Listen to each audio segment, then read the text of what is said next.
Hello मेरे the प्रेम के the पंचीज, कैसे हो? आप सबका स्वागत है आज फिर से मेरे चैनल द सोशल हाइब्रिड में। मैं हूं ईशान और आज हम बात करने वाले हैं ऐसी 10 चीज़ों के बारे में जो आपको अवॉइड करनी है बर्गमैन परचेस करने के बाद। ये लिस्ट मैंने बहुत ही सोच समझकर बनाई है और इन चीज़ों के ऊपर आपको बहुत ध्यान देना पड़ेगा अगर आप आपकी बर्गमैन को मेंटेन अच्छे से करना चाहते हैं। तो ये 10 चीज़ें आपको अवॉइड करनी है। सो जल्दी से शुरू करते हैं। पहला पॉइंट बहुत ही कॉमन पॉइंट है, बहुत सारे लोग ये करते हैं। पहला पॉइंट है over accessorizing with aftermarket parts. तो पहली बात तो आपको ये क्यों नहीं करना है। ये करने से आपकी स्टेबिलिटी हैम्पर हो सकती है, एरोडायनामिक्स हैम्पर हो सकते हैं।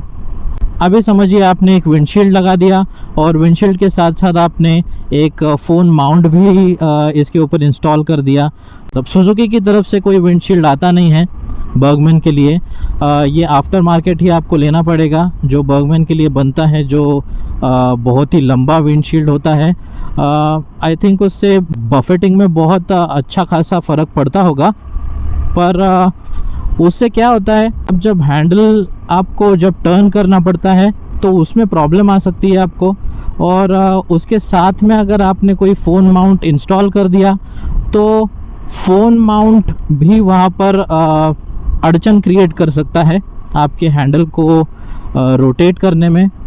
फुल पोटेंशियल आपके हैंडल का आप यूज़ नहीं कर पाएंगे। इसकी वजह से क्या होगा कि आप अगर स्पीड में रहेंगे, अचानक से आपको अगर मनूवर करना पड़ता है तो वो मनूवरेबिलिटी इसकी हैम्पर हो जाती है। जो नॉर्मल एक्सेसरीज़ हैं वो आप लगा सकते हैं, जैसे कि जिससे एरोडायनामिक्स भी आपकी हैम्पर नहीं होगी। अब देखिए हमारी बर्गमैन जो है वो एक टूरिंग स्कूटर है, ये कोई बाइक नहीं है। इसे आप उसके फुल पोटेंशियल तक यूज़ कर सकते हैं, एक्स्ट्रा कुछ करने की कोशिश मत कीजिए इसके अंदर। अब मैंने देखा है कि बर्गमैन में भी कुछ लोग टॉप बॉक्स भी इंस्टॉल कर देते हैं। टॉप बॉक्स इंस्टॉल करने के लिए ये बनी नहीं है एक्चुअली। और ऑनेस्टली क्यों करना है आपको टॉप बॉक्स इंस्टॉल? इसके अंडर सीट में इतना अच्छा खासा स्टोरेज है। आपको अगर इंस्टॉल करना ही है तो आप सैडल बैग्स लगाइए। सैडल बैग्स में आपकी बाइक टॉप हेवी नहीं होगी, स्टेबिलिटी उसकी हैम्पर नहीं होगी, एरोडायनेमिक्स उसके हैम्पर नहीं होंगे। और सैडल बैग्स बहुत सारी कंपनीज प्रोवाइड करती हैं। अगर आपको चाहिए होगा तो मैंने उसका एक वीडियो बना रखा है, नेक्स्ट कुछ आने वाले दिनों में वो अपलोड कर दूंगा मैं, वहाँ से आप ले सकते हैं। बढ़ते हैं सेकंड पॉइंट की तरफ। सेकंड पॉइंट भी बहुत ज़्यादा कॉमन है हम इंडियंस के लिए। सेकंड पॉइंट है ओवरलोडिंग या फिर इम्प्रॉपर लोडिंग कर देना। बहुत बार मुझे ये क्वेश्चन आया है कि मुझे जब भी लोग मिलते हैं तब पूछते हैं कि इसमें आगे के साइड में सिलेंडर रख सकते हैं क्या। और YouTube पे भी मुझे कुछ कमेंट्स आए थे इसके ही बारे में कि सिलेंडर यहाँ पर हम लोग डाल सकते हैं क्या इसके फुटबोर्ड पर।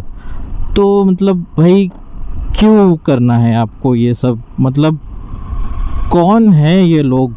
हाँ, कहाँ से आते हैं? इतनी प्यारी स्कूटर आप ले रहे हैं और उसे आप सिलेंडर लोड करने के लिए यूज़ करेंगे। और अगर सिलेंडर आपको लाना ही है, अगर आप बहुत ही रिमोट एरिया में रहते हैं जहाँ पर आपको ऑनलाइन सिलेंडर की डिलीवरी नहीं मिलती है, आप किसी को पिलियन ले जाइए और उनके साथ में आप सिलेंडर लेकर आइए। आपको क्यों आगे रखना है सिलेंडर? एक तो पहली बात तो यह है कि इसमें सिलेंडर फिट नहीं बैठता है आगे, और फिट करने की कोशिश भी मत करना आप, क्योंकि अगर आप ऐसा करेंगे तो कुछ नहीं, आप डैमेज बहुत कर देंगे इसको। प्रॉपर लोडिंग इस पर करना है तो पहले पॉइंट में जैसे कि मैंने बताया कि आप इसमें सैडल बैग्स लगा सकते हैं। सैडल बैग्स के दोनों साइड पे आपको बस इतना ध्यान देना है कि दोनों साइड्स पे आप सिमिलर वेट्स रखें, बैलेंस करें इसके वेट को, ताकि आपकी स्टेबिलिटी हैम्पर ना हो और आपको कंट्रोल करने में कोई दिक्कत ना आए। बढ़ते हैं हमारे तीसरे पॉइंट की तरफ।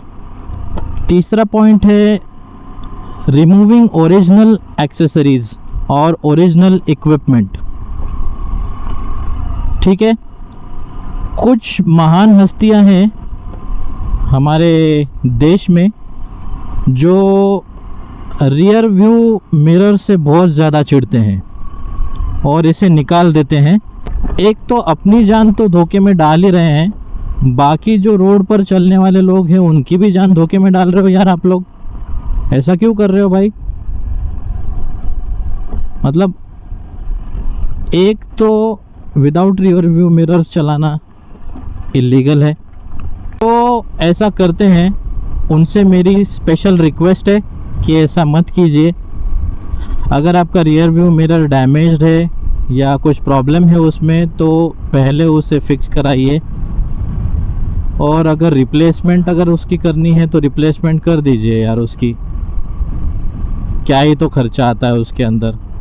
बट आप ऐसे ब्लाइंडली रास्ते पर गाड़ी चलाएंगे तो दिक्कत तो आपको होगी यार। देखो, मिसहैप होना रहता है ना, तो वो कभी भी हो सकता है। आप कितनी भी गियर्स वगैरह पहनकर गाड़ी चलाओ, कितनी भी सेफ्टी से गाड़ी चलाओ आप, कि अगर कोई ओरिजिनल इक्विपमेंट्स ख़राब हो चुके होंगे तो उसे तुरंत एक तो रिप्लेस कीजिए, अगर रिपेयर हो सकते हैं तो रिपेयर कीजिए। कुछ लोग तो मैंने देखा हुआ है रियर फेंडर निकाल देते हैं और सामने का मडगार्ड भी निकाल देते हैं। क्या बोलूँ मैं, बस इतना बोलूँगा कि ओरिजिनल इक्विपमेंट्स जो भी है, अगर वो आप रिप्लेस करते हो कोई आफ्टर मार्केट इक्विपमेंट से, तो एक तो आपकी वारंटी वॉइड हो जाती है, और दूसरा ये इलीगल भी है। तो ये बात सब लोग ध्यान में रखिए। अगला पॉइंट है कि keeping your ignition on at ideal position. Ignition अगर आप ऑन रखेंगे, आप अगर मूव नहीं कर रहे हैं और आपने इंजन किल स्विच एंगेज किया हुआ है, तो इससे आपकी बैटरी ड्रेन हो सकती है, बैटरी डैमेज भी हो सकती है, और आपको सेल्फ स्टार्ट करने में इससे बहुत दिक्कत आ जाएगी। मैं ये एक बार फेस कर चुका हूँ। थैंकफुली बर्गमैन में किक स्टार्टर दिया हुआ है, तो आप कहीं पे फंसेंगे नहीं। आपका अगर सेल्फ स्टार्ट अगर काम नहीं कर रहा होगा तो आप कहीं पर फंसेंगे नहीं। बस आप इतना ध्यान रखिए कि आइडियल पोजीशन में आप अपना जो इग्निशन है वो ऑफ़ कर दीजिए, इससे आपकी बैटरी बची रहेगी। आ जाते हैं अपने नेक्स्ट पॉइंट की तरफ। अभी रेनी सीज़न चल रहा है, तो इस पॉइंट का आपको ख़ास ध्यान रखना पड़ेगा। Do not ride on flooded roads. बहुत जगह पर मैंने देखा हुआ है बहुत ज़्यादा पानी भर जाता है किसी रोड पर। रोड का अगर ऐसा कंडीशन होगा जहाँ पर पानी भरता हो, तो उस रोड को आप अवॉइड कीजिए। अगर आप ऐसा नहीं करेंगे तो आपके बर्गमैन के इलेक्ट्रिकल पार्ट्स ख़राब हो सकते हैं।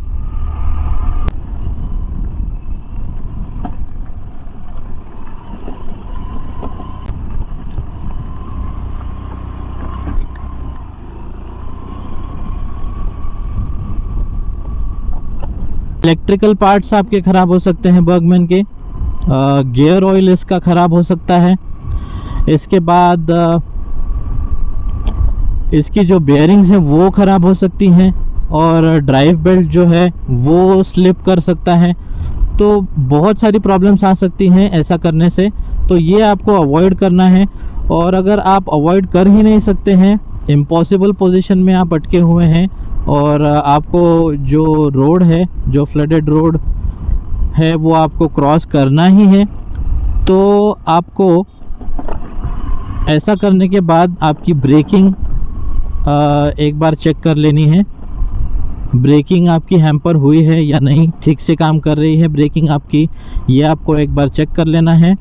और बाकी इलेक्ट्रिकल सर्किट्स वगैरह ठीक से सारे जो कंपोनेंट्स हैं आपके, वो सब काम कर रहे हैं या वो सब आपको एक बार चेक करना है। और इसके बाद में हो सके तो आप सुजुकी के सर्विस सेंटर में जाकर थोड़ा एक इसका इंस्पेक्शन करा लेना।